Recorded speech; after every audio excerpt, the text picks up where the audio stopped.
Brothers and sisters, sometimes what comforts us emotionally is not what Scripture teaches. When someone we love dies, we often hear, "They're in heaven watching over you. They're looking down and smiling. They became your guardian angel. They're up there celebrating." But where does Scripture actually say these things?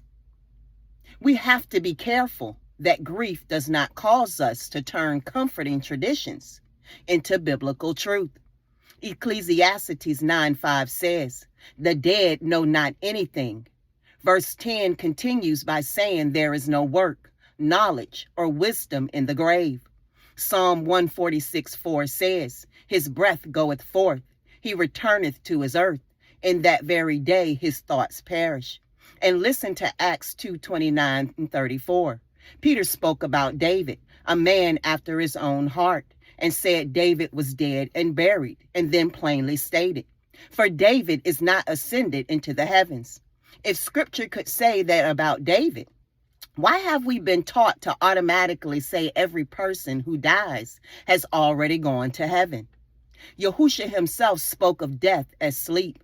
When Lazarus died, he said, "Our friend Eliezer has fallen asleep, but I am going there to wake him up." John 11:11.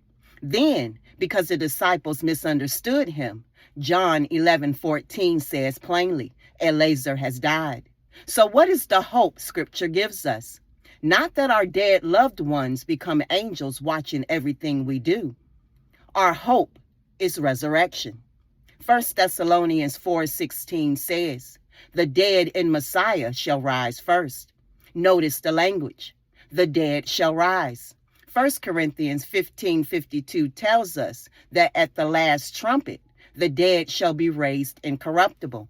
Yahushua also said in John 5:28 through 29 that a time is coming when those in the graves will hear his voice and come forth, some to the resurrection of life, and others to judgment. And Scripture does not end with everybody permanently living somewhere in the clouds. Yahushua said, "Blessed are the meek, for they shall inherit the earth." Matthew 5:5. That comes directly from Psalms 37:11.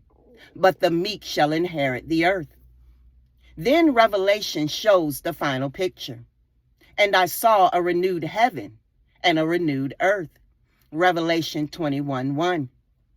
And in Revelation 21:3, the dwelling place of Elohim is described as being with men. Brothers and sisters, our hope does not need man-made traditions added to it. The resurrection is already powerful enough. Death hurts. Losing somebody you love hurts. Grief is real.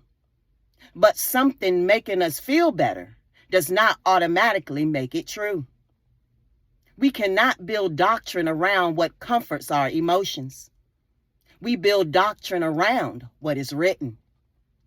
So instead of asking, "Is my loved one looking down on me?"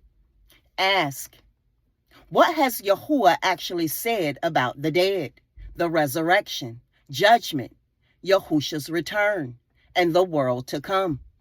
Study it, because our hope is not found in imagining the dead watching us. Our hope is in Yahuwah's promise that death does not get the final word. The trumpet will sound, the dead will rise, judgment will come, Yahushua will reign, and the righteous will inherit what Yahuwah promised. Don't trade the biblical hope of resurrection for a comforting tradition that Scripture never promised. Feelings can comfort you temporarily.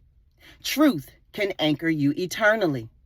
Hold on, endure, and let Scripture, not tradition, define your hope.